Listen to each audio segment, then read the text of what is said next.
ASP.NET MVC4 database के एक और ट्यूटोरियल में हाजिर हैं और आज के इस ट्यूटोरियल में हम बात करेंगे कि हम किस तरह हासिल कर सकते हैं डिटेल अपने रिकॉर्ड का डेटाबेस से। तो आइए चलते हैं, विजुअल स्टूडियो को स्टार्ट करते हैं और जाने की कोशिश करते हैं। इस ट्यूटोरियल में हम उस एप्लीकेशन को यूज़ कर रहे हैं जिसको हमने डेवलप किया है पिछले 2 ट्यूटोरियल से।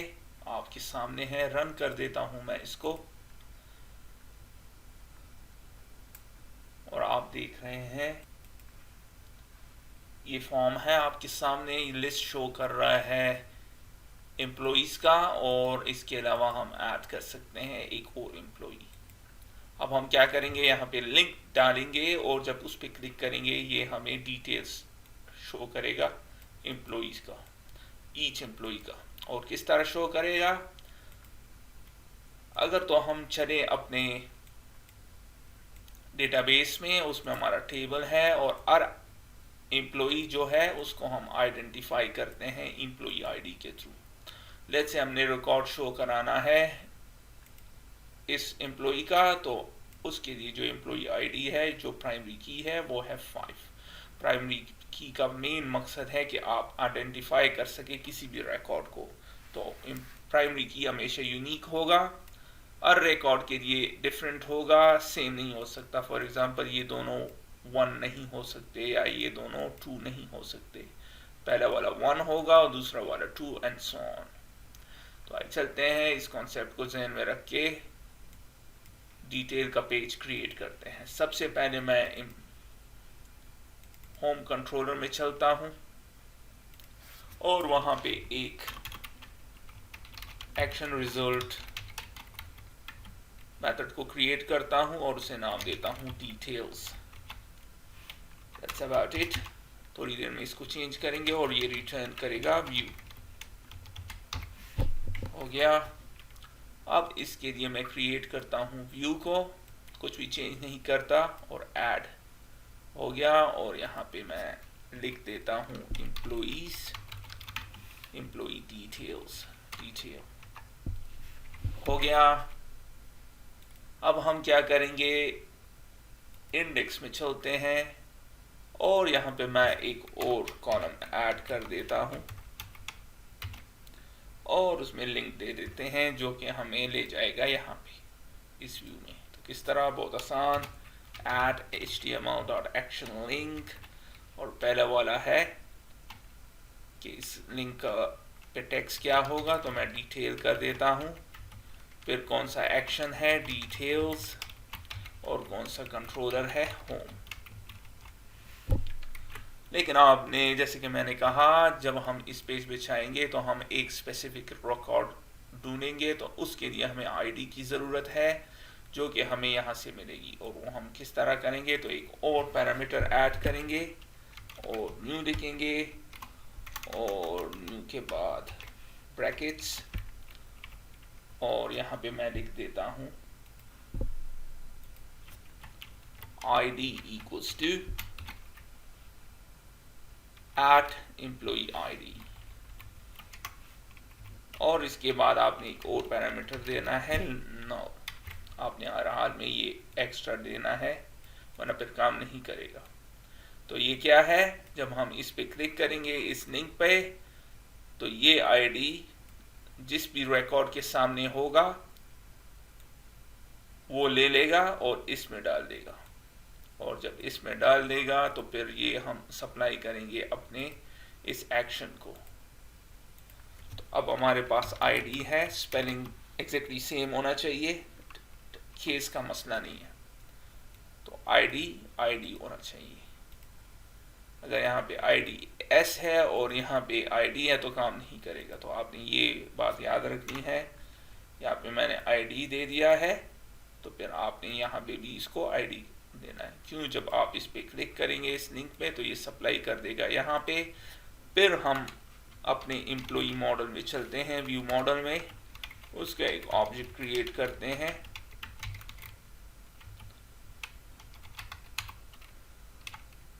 और फिर वहाँ से हम एक एम्प्लॉई का डेटा लेंगे।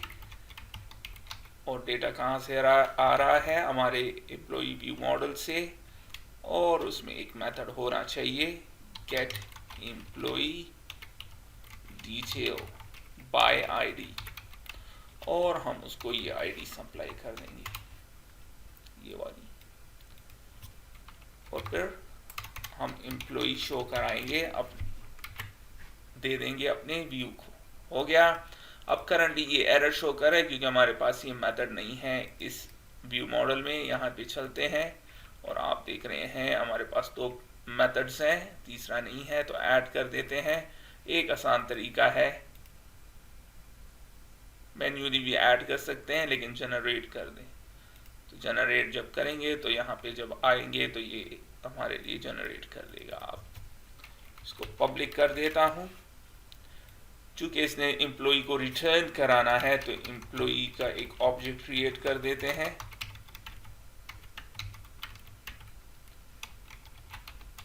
और फिर उसको रिटर्न करा देते हैं। करंटली एम्प्टी है तो इसमें एम्प्लॉई का डेटा ले लेते हैं। तो किस तरह लेंगे? बहुत आसान, उसी तरीके से जिस तरह हमने यहाँ पे किया है तो यहाँ पे भी करेंगे। तो कर देते हैं, कनेक्शन स्ट्रिंग की हमें ज़रूरत है, तो स्ट्रिंग कनेक्शन स्ट्रिंग और configuration manager dot connection strings dbx dot connection string. उसके बाद हम इसके साथ कनेक्ट होंगे, इस सर्वर के साथ और इस डेटाबेस के साथ। सो कनेक्शन, और उसके लिए हम SQL कनेक्शन का एक ऑब्जेक्ट क्रिएट करेंगे, SQL कनेक्शन, और उसको कनेक्शन स्ट्रिंग देंगे। आप देख रहे हैं कनेक्शन स्ट्रिंग मांग रहा है। आप थोड़ा सा इस पे बात करते हैं और इस पे भी बात करते हैं। हम ये लाइन क्यों इस तरह लिखते हैं? ये इसलिए लिखते हैं कि हमने ये कनेक्शन स्ट्रिंग दिया है अपनी कॉन्फ़िग फाइल में, यहाँ पे आपके सामने है, तो हमने उसको रीड करना है। तो सबसे पहले इसको क्या कहेगा? कॉन्फ़िगरेशन मैनेजर के वेब कॉन्फ़िग फाइल में देखो, फिर कौन सा सेक्शन देखो, कनेक्शन स्ट्रिंग्स, तो ये कनेक्शन स्ट्रिंग्स को देखेगा। फिर हमने इसको बताया है कि कौन सा वाला देखो, वो कनेक्शन स्ट्रिंग देखो जिसका नेम dbx है। तो इसमें एक ही है और उसका नाम है dbx। यहाँ पे अगर 10, 15, 30, 40 जो भी है उसके मुख्तलिफ नाम होंगे, तो जो भी नाम होगा उसके थ्रू हम उसको फाइंड करेंगे। तो इस केस में एक ही है तो मैंने dbx दे दिया है, तो ये यहाँ पे आएगा। और फिर मैं इसको कह रहा हूँ कि कौन सा सेक्शन रीड करो, कनेक्शन स्ट्रिंग, तो ये कनेक्शन स्ट्रिंग, तो ये इसको रीड करेगा। तो ये स्ट्रिंग है तो इसको दे देगा। अब हमारे पास मौजूद है, तो अब हम इसको कह रहे हैं कि कनेक्ट हो जाओ। किसके साथ कनेक्ट हो जाओ? ये हमारा सर्वर है, desktop -pc /SQL Express 123, और उसके इस डेटाबेस के साथ। तो ये इसको किस तरह पता चलेगा?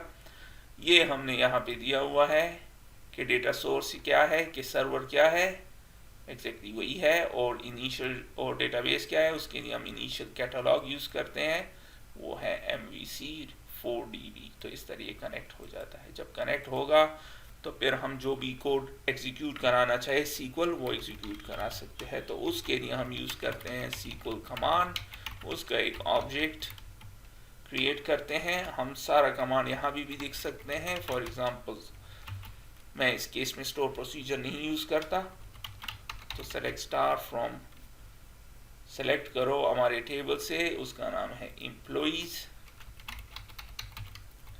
और कौन सा रिकॉर्ड सेलेक्ट करो, वेयर एम्प्लॉई आईडी क्या हो, जो हम इसको देंगे आईडी। और इसके अलावा हम इसको कनेक्शन ऑब्जेक्ट देंगे। आप देख रहे हैं SQL कनेक्शन की भी इसको ज़रूरत है, इसलिए हमने इसको डिफाइन किया था। हो गया। यहाँ पे पिछले 2 ट्यूटोरियल से मैं आपसे कह रहा हूँ, जब हम स्टोर प्रोसीजर यूज़ करते हैं तो हमें हर हाल में ये लाइन देना है, कमांड टाइप, चूँकि हम स्टोर प्रोसीजर यूज़ कर रहे हैं। चूँकि इस केस में हम टेक्स्ट यूज़ कर रहे हैं डायरेक्ट नहीं, तो हमें ये लाइन लिखने की ज़रूरत नहीं, और कनेक्शन को ओपन कर लें। ओपन हो गया। हम डेटा को रीड करेंगे, SQL डेटा रीडर, और कमांड को एग्जीक्यूट कर दें, एग्जीक्यूट रीडर। हो गया। अब हमारे पास डेटा मौजूद है। अगर आपको याद हो, अपने पहले ट्यूटोरियल में जब रीड कर देते थे, चूंकि हमने लिस्ट में डालना है इसको, इसीलिए हमने वाइल यूज किया है, वाइल रीडर डॉट रीड। लेकिन इस केस में चूंकि हम सिर्फ एक एम्प्लॉय का डेटा ले रहे हैं, तो हमें सिर्फ रीडर डॉट रीड रखना है, क्योंकि एक दफा रीड करना है हमने सिर्फ। और फिर हम बाइंड करते हैं डेटा को, तो ऑब्जेक्ट है एम्प्लॉय डॉट एम्प्लॉय आईडी और रीडर एम्प्लॉय आईडी। एरर देगा क्योंकि हमने इसको कन्वर्ट करना है इंटीजर में।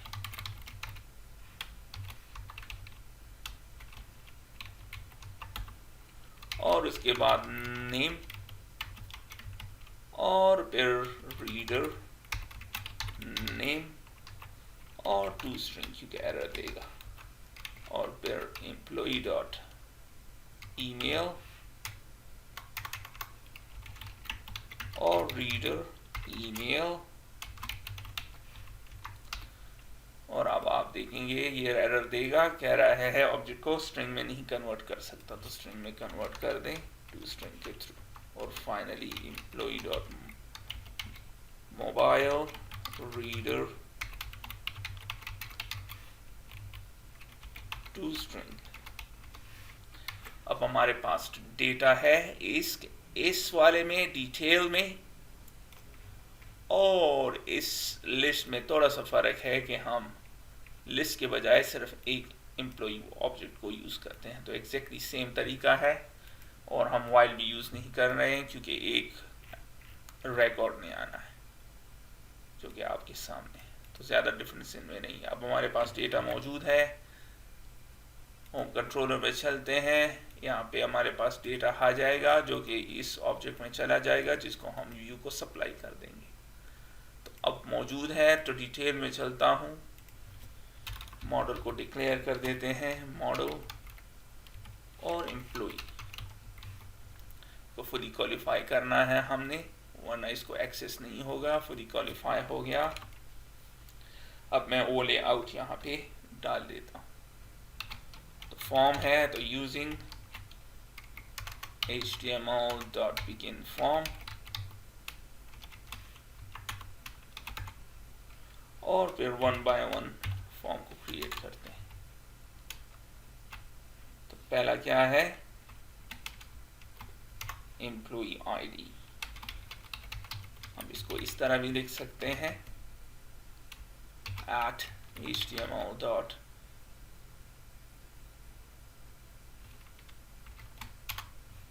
display for display text for, और फिर एक वेरिएबल मैं क्रिएट करता हूँ और फिर इसको यूज करता हूँ और उसको मैप करता हूँ एम्प्लॉय आईडी के साथ।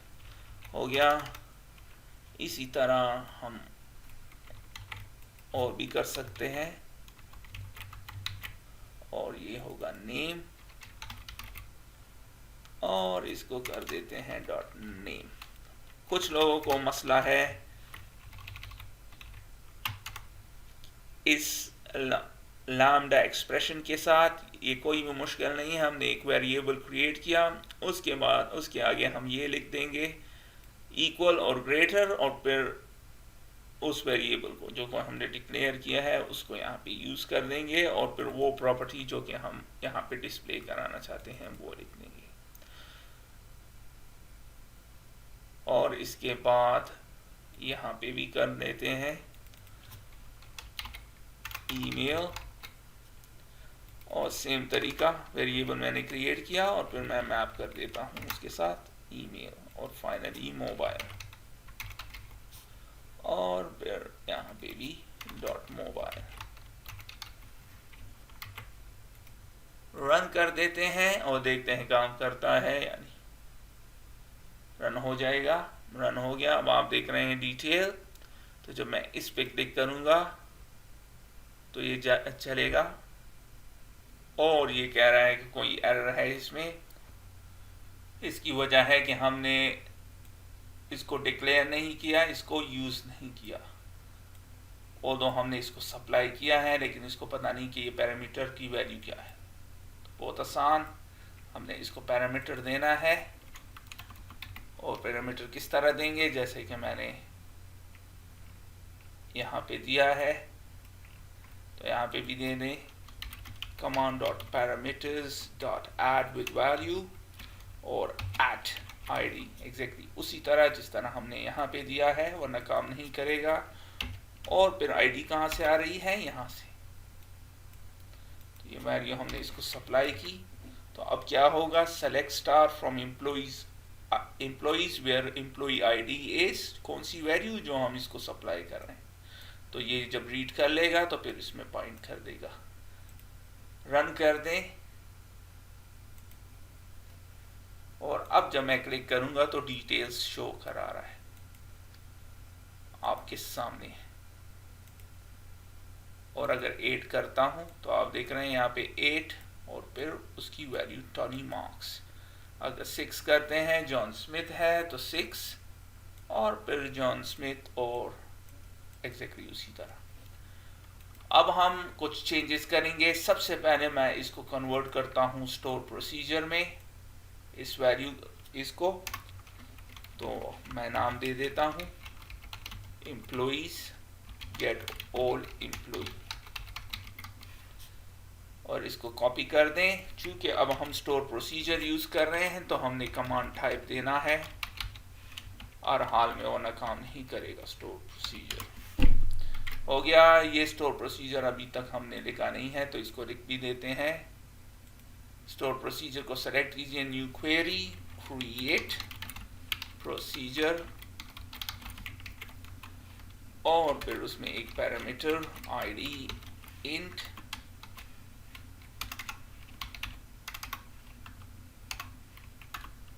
as begin, एग्जैक्टली उसी तरह जिस तरह हमने उसको कोड में लिखा था। select star from employees where employee id equals to at id, इसके साथ ये वाला। तो बस बाकी कुछ भी चेंज नहीं करना, एग्जैक्टली उसी तरह है। जब ये कॉल होगा तो फिर ये सप्लाई कर देगा ये पैरामीटर। इन दोनों को एग्जैक्टली सेम होना चाहिए, ये एग्जैक्टली सेम होना चाहिए, वरना काम नहीं करेगा। अब सेम है दोनों, तो जब ये सप्लाई करेगा तो ये फाइंड कर देगा हमारा डिटेल, और हमें सॉरी ये यहाँ पहले था, सॉरी एम्प्लॉई बाय आईडी, इस वाले को डिलीट कर देते हैं, डिलीट, यस। और अब एग्जीक्यूट कर दें, और इसको यहाँ से कॉपी कर देते हैं, इसको रिफ्रेश कर दें, यहाँ पे मौजूद है, और इसको यहाँ पे दे देते हैं।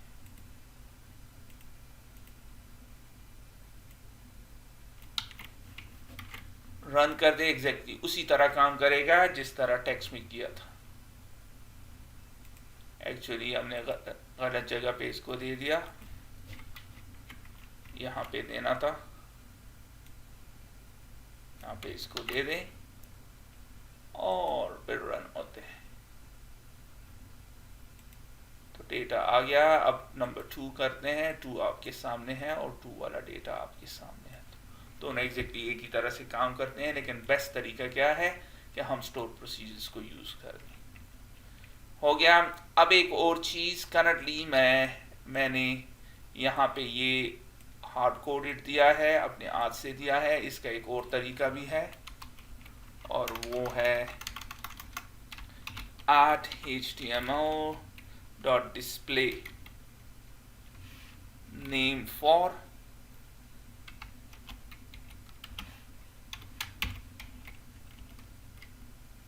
employee ID, इसको भी हम यूज कर सकते हैं। रन कर दें तो आप देखेंगे एम्प्लॉई आईडी उसी तरह। पहले मैंने दिया था मैन्युअली, और अब ये ऑटोमेटिकली ले रहा है कहाँ से, हमारे मॉडल से, एम्प्लॉई आईडी जैसे भी है, जिस तरह भी यहाँ पे लिखा होगा। तो इसी तरह दूसरों के लिए भी कर देते हैं।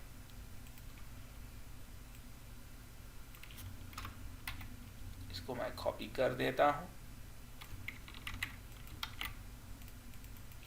उसी तरह नेम, और फिर कर देते हैं इसको ईमेल के लिए भी, और फाइनली मोबाइल के लिए भी।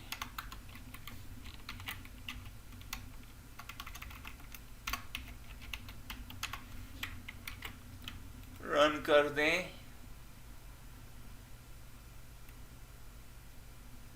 और ये पहला वाला, और आप देख रहे हैं करेक्टली काम कर रहा है। लेकिन अब इसमें एक मसला है कि एम्प्लॉय आईडी नेम शो तो कर रहा है, लेकिन उसके आगे फुल कॉलन या इक्वल का साइन नहीं है। तो वो किस तरह करेंगे, बहुत आसान। यहाँ पे आके एम्प्लॉय मॉडल में हम यहाँ पे लिख देंगे डिस्प्ले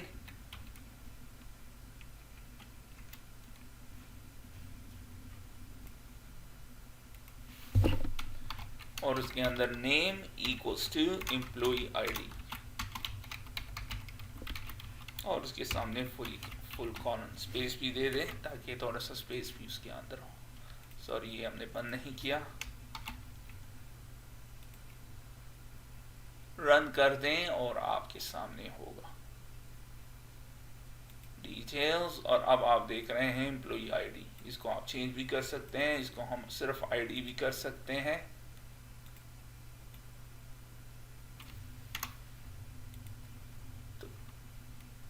और थोड़ी देर में आपके सामने होगा, और आप देख रहे हैं आईडी, अगरचे आईडी एम्प्लॉय आईडी है। तो आप डिस्प्ले को यूज करके अपने इन का नाम चेंज करा सकते हैं, इन प्रॉपर्टीज का। इसी तरह मैं कर देता हूं इनके लिए भी।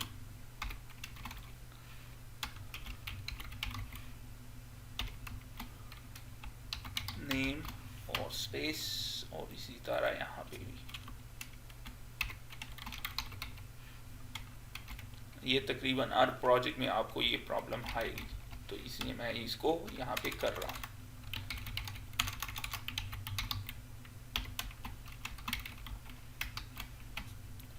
और फाइनली डिस्प्ले नेम,